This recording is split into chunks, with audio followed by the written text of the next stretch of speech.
and key stakeholders joining the meeting to give feedback about policy interpretation, and then feedback from the local authorities into the policy leads. So as we move towards more business as usual, heavily focused on PA providers in this sector and how we can support them in meeting the needs of the business, in compliance, and also the base hospitality panel, which focuses on recovery, reopening and resilience. So that's just a brief overview of the PA sector panels. If you are in primary authority and have a partnership in that sector, please contact me to get involved in the sector panels, which are vital in feeding back into policy leads. So next slide, please. Just to touch on the session tomorrow that Nicole mentioned, we have a session at 2 o'clock which covers the it's about innovative regulation. 2 o'clock and it will be on the agenda that you had this morning, and we will go over the fire safety awareness tool, an online tool that's been developed from funding from the Regulators Pioneer Fund, particular interest to fire safety colleagues, and that'll be launched in April, and we'll have a brief overview from National Fire Chiefs Council on that tomorrow. I think that will be really useful for the hospitality sector because it's a tool to support businesses in development of their own fire risk assessments. So if you can join that one, I'd encourage you to do so. Right, and I was supposed to start recording this session, but I forgot, so I'll start recording it now. I've got it, Caroline. It's all right because the recording won't have my voice on, which is fantastic. But it did capture all of yours. So, right, thanks. Thanks, Caroline. Right, so if we just go straight over to Paul now, this is the really interesting stuff. So we've got the recording on for this bit. Thank you. Thank you. I'm not sure about interesting, but yeah, thank you very much. Good afternoon, everyone. My name's Paul Hobbs. I'm the Principal Environmental Health Officer at Horsham District Council. I'm also chair of the South East Strategic Regional Network, and I sit on the Sussex Better Business for All group, a group of organisations from both regulatory and business support organisations. Been asked to talk to you today about a project that we're working on to support the hospitality sector. It's still very much in its infancy, still very much in the early stages, but I'll give you an overview of what we're proposing to do. Nicole's already talked about the hospitality strategy, which was released last year. It's been recognised that the hospitality sector makes a huge contribution to the UK economy, particularly the nighttime economy, and it provides lots of local jobs for various regions, and it's one of the sectors that was quite adversely affected by the pandemic. With the long lockdown, many businesses in that sector closed for long periods of time, and staff were either furloughed, laid off, or moved on to other things. The unfortunate result of that was that when businesses were allowed to reopen again, when the pandemic sort of started to look at business restrictions ending and businesses starting to open, a lot of those staff that were employed in the hospitality sector had in fact moved on, and a lot of them weren't available anymore. Some of them have moved on to work in other sectors, and some of them have actually moved on to start up their own businesses. So this resulted in a real loss of experience and skills, skilled staff that are vital to make this particular sector vibrant and successful. The knock-on effect of that is felt quite wide-ranging, really. And one of the knock-on effects of a sector where there is a lack of staff and where staff are not adequately trained or have the necessary expertise and skills, one of the areas that we've noticed where hospitality has declined is in the area of food safety. we've noticed that standards along a lot of businesses in the hospitality sector, the standards of food safety have declined quite dramatically. And that was a bit of a surprise to us, because some of those businesses were businesses that have traditionally good history of compliance. Now, initially, I thought this might have been down to the fact that, we haven't been out doing our programmed food hygiene inspections for quite a while, and that might be the reason why businesses have slipped back a little bit. But when I've looked at it a bit more closely and spoken to a lot of food business organisations, a lot of business operators, they're telling me that one of the reasons why standards are slipping is because they lack the staff. And one example that was given to me was that a gastro pub of ours, which, like I say, a history of very good compliance, standards slipped so badly that we advised them to voluntarily close for a couple of days to get themselves sorted out, to clean and rectify some structural issues. And it turned out that they had a chef working all on his own, and for love nor money, they couldn't get him any help at all. And by the end of his shift every night, he was too knackered to actually stay on after and do any cleaning up. So there is examples and evidence that the loss of staff, the loss of expertise has had a diverse effect on that particular industry. Along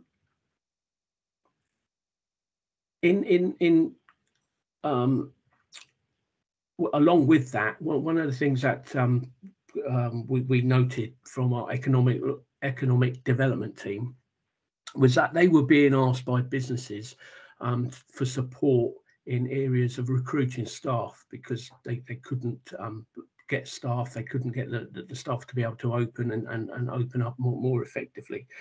So economic development team approached us in environmental health and said, would you be interested in working in a project with us to try and support the hospitality industry in this particular area of staff retention? Now, this all fits in very, very nicely with this strategy that that Bayes published last year. In order to get the hospitality sector back up on its feet again, and not only that, but to make it a little bit more resilient. So if further lockdowns happen in the future, that they might be able to bounce back a bit more quickly and more effectively. Have the next slide, please. So we looked at the current situation, and the obvious one was employment shortages in the sector, and it meant that businesses were employing staff, recruiting staff, but they were unskilled staff. So these were staff, a lot of them school leavers or students on holiday or whatever, that didn't have any experience or expertise in hospitality whatsoever. As a result of that, as we've already talked about, safety standards were declining, and businesses were beginning to see competition from other businesses offering better packages, more wages, and so staff retention was becoming very, very, very difficult. And so what we decided that we do is that we try and raise the profile of the skills and career prospects in this particular sector. Try and remove the stigma of it being a low-skilled labour sort of intensive employment where career prospects are not that good. Try and remove some of that stigma and make it a much more attractive prospect for people entering into that particular industry. And what we wanted to do was produce a model to help the sector and ensure that it would be viable to be able to share it with other regions across the UK. Next slide, please. So the objective really was to try and provide easy access to training in a range of identified skills, shortages and needs. And what we did, we spoke with businesses and we said to them, what is it you want? And that the result was, the answer we got back was that we want quick and easy access to upskilling. We want to be able to send people off somewhere for a very short period of time and then they come back to us with the necessary skills that required for this particular industry. And so we looked at the range of people that we could offer this to, and no one was excluded. We thought about school leavers, people already in the industry, people that are starting up, and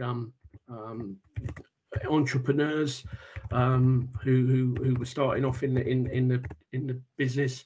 So anyone really was open to be able to come along and take advantage of this project. Next slide, please.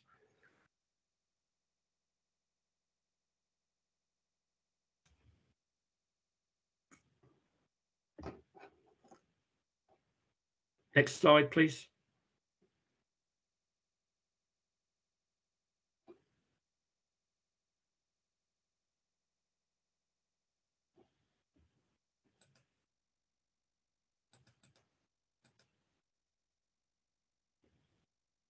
Have you lost me? No, what's so today just controlling the slides. What slide should we be seeing? So at the moment we're seeing one that says project partners for regulatory training, and then the partners that are involved. All right, yeah, I've got the other slide. That's not to worry, not to worry. I can carry on. Okay.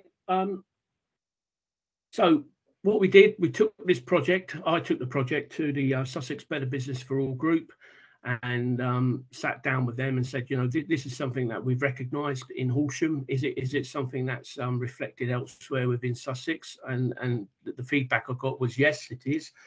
So we decided that we would offer a project to try and upskill the hospitality industry. And although it's a Sussex-led project, with Horsham sort of you know, guiding it, it is actually a collaboration of many different organisations, different local authorities, different BBF groups throughout the country, different LAs, and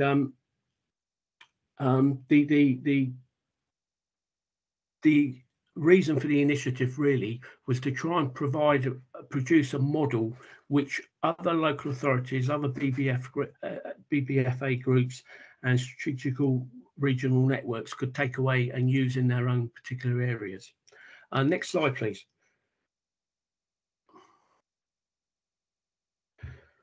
So we decided to put the partners together, and those in partnership were the local colleges, in particular Chichester College, who have got expertise in delivering hospitality courses, Horsham District Council, Environmental Health and Economic Development, and we also were approached by Mole Valley District Council, who are a neighbouring authority to us. Although we're in Sussex, they're in Surrey. So they came along and said that they would like to be very much involved. It's the same sort of setup as we've got in Horsham. So we've brought them on board as well. And we've also got the Sussex Chamber of Commerce and, of course, Office of Product Safety and Standards. So we looked at all the areas how we could deliver this course, and nothing was ruled out. We looked at perhaps providing it in a classroom, within business itself, in-house, so take the training inside the actual business, do it online, a combination of just about everything else. And the economic development team have set out a number of project outputs. They determined that they want to try and reach 50 businesses with 100 clients, which would take up the training, and that as a bare minimum. Next slide, please.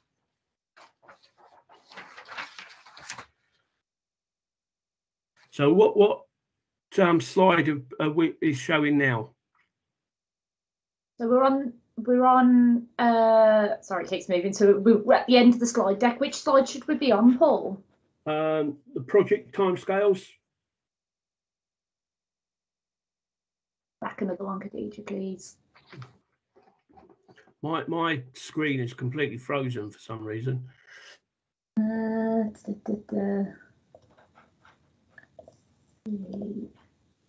This is the second to last one, I think. Long-term project vision.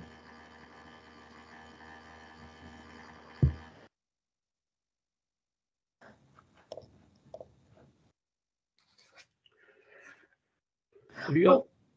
So is it the one project timescales, Khadija? It's slide number 12. Sorry, I was just scanning the slides for it. That's Sorry, the but one. I knew this would go wrong somewhere. Never worked with IT and PowerPoint. That's what they say. We're on the right one now, Paul. What slide are we on now? The project timescales and project evaluation. Right. Okay. Yeah. Can you move it on to the next one, please? There we go. We're on the right one now. Okay. Brilliant. Okay. So this is the area where Office of Product Safety and Standards were particularly interested in, because although we were thinking about offering different skills within the hospitality sector, things like chefing, barista skills, and how to manage a cellar and make cocktails and all that sort of thing, what we really wanted to concentrate on was regulation and how regulation can support businesses. And it's not just about the law. It's not just about teaching people, I don't know, a sort of level 2 food hygiene course. It's about the practicalities of what regulation is all about. And so what we've done, we've broken it down into the 4 traditional sort of categories: trading standards, fire safety, environmental health, and licensing. And we've offered that over to some other local authorities within the strategic regulatory network to see whether they were interested in taking any of those subjects on to provide a regulatory training course. And Bucks and Surrey decided that they would take on trading standards. Salford City Council have taken on the environmental health, which is food safety, health and safety. Licensing from Worcestershire Regulatory Services, and fire safety from Lancashire Fire and Rescue Services. So they're going to be producing packages on those particular subjects in terms of regulation. And the idea is that we get people working within the industry not to fear the regulator, but to realise that regulation is there it can be there as a support as well. And that businesses that are successful in regulation are quite often very successful in business as well.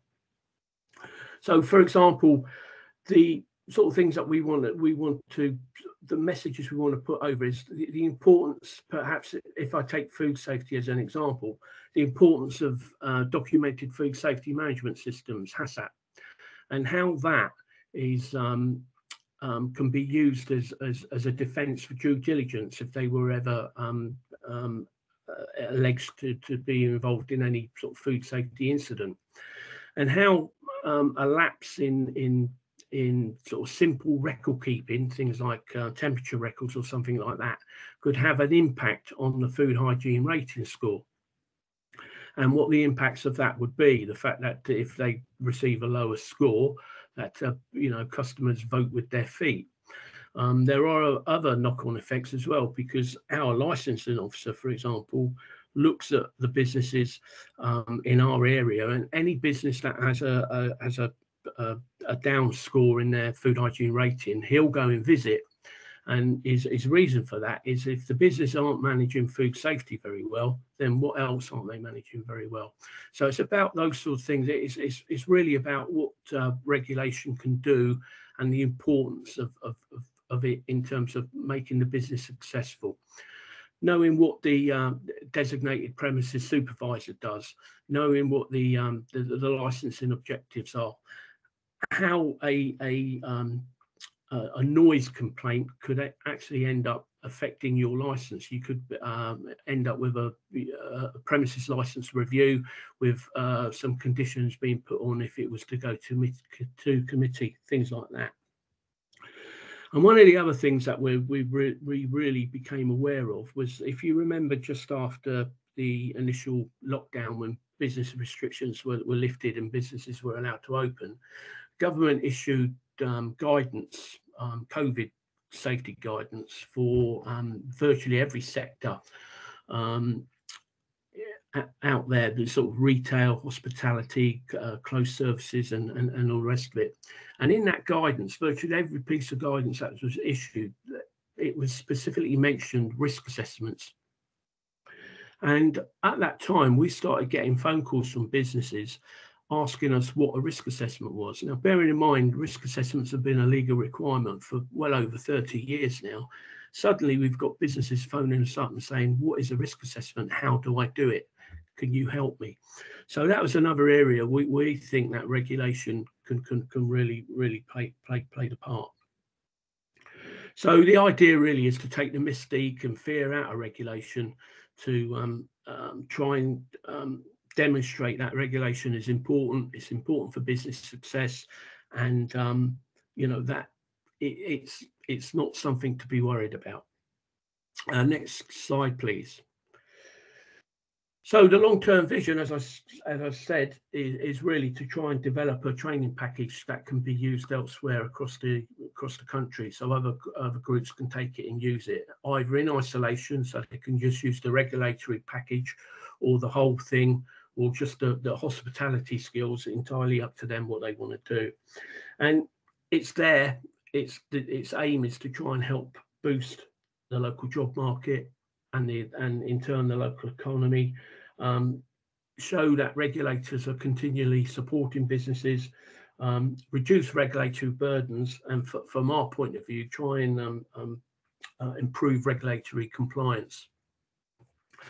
So that's a quick run through. Last slide, please, of the project, of its aims, what we're hoping to do.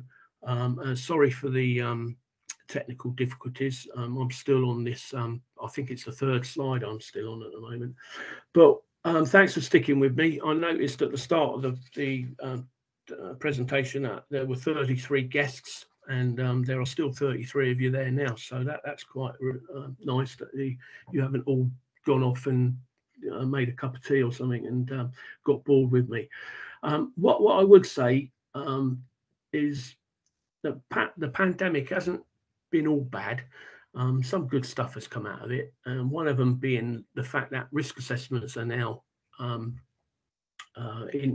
the you know, in the public domain, the business domain. Businesses now want to know about risk assessments, and for long periods they didn't.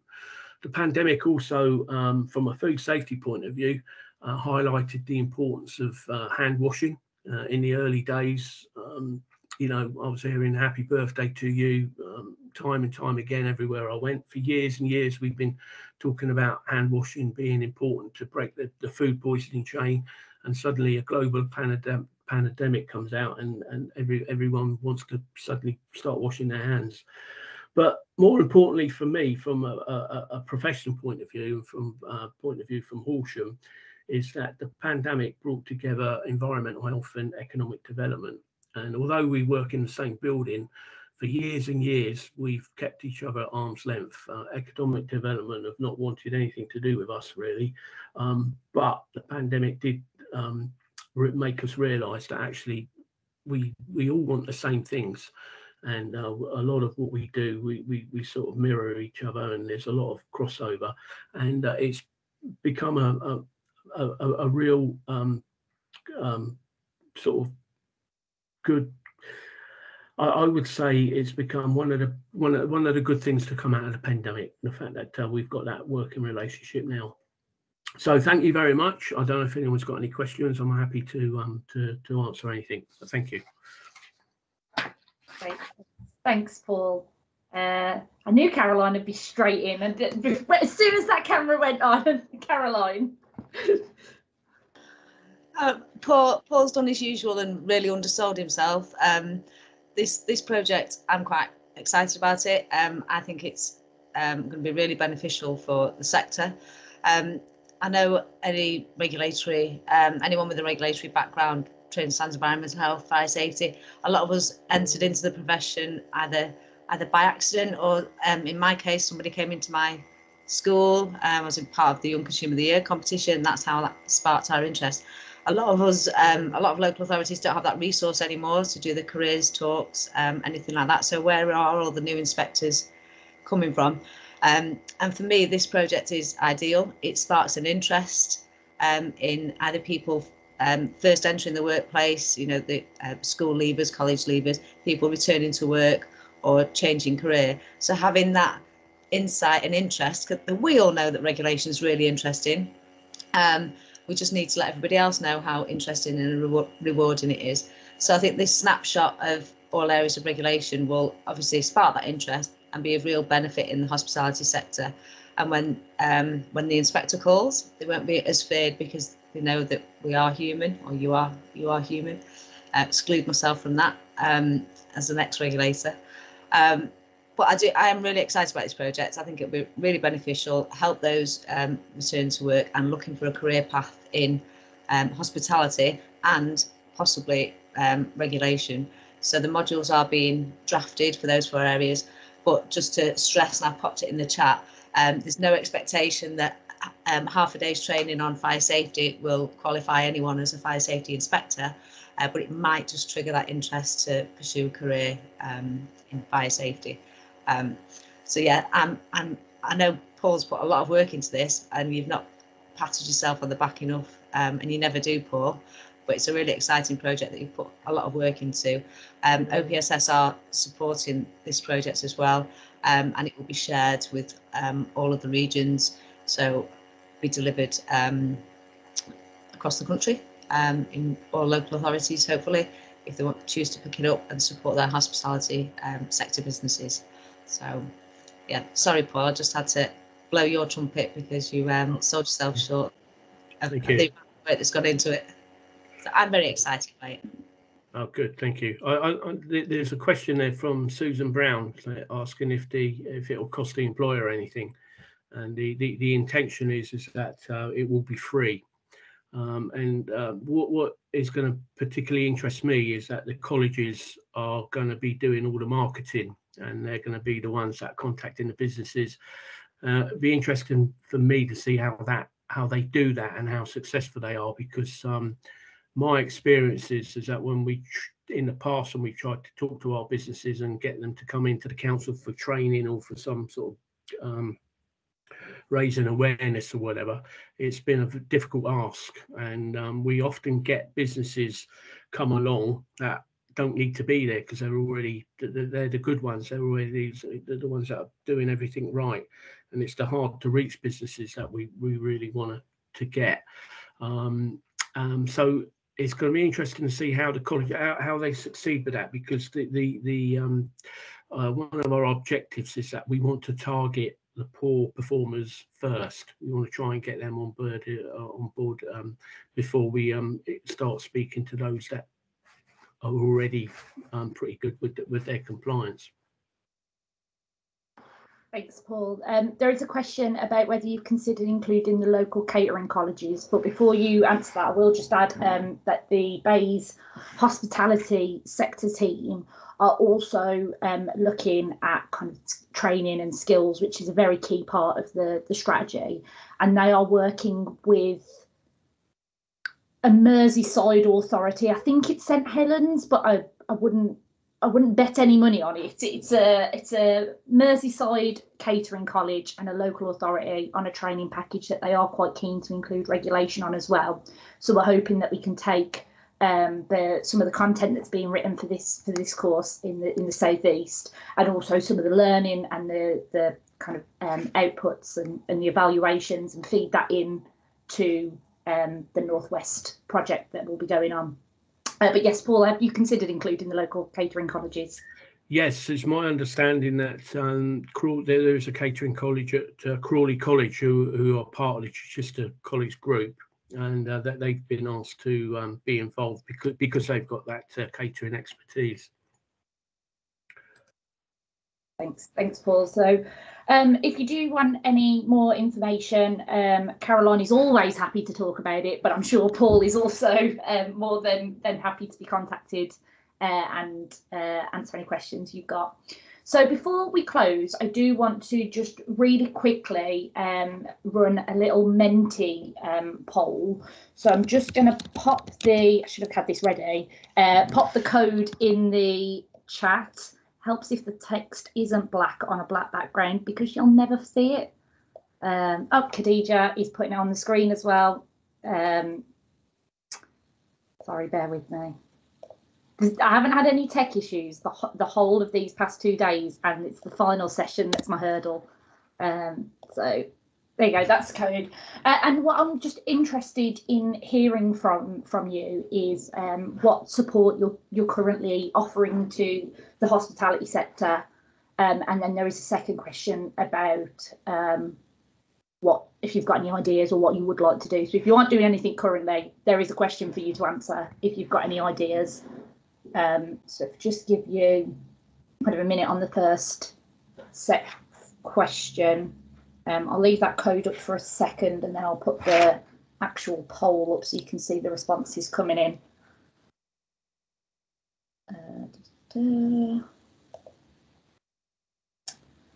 Unfortunately, very little, nothing at the moment, which is fine. It's kind of, I think the hospitality strategy is here to stay, and it's going to be an area that we are keen to support. So there'll be plenty of opportunities for you to support the hospitality sector, and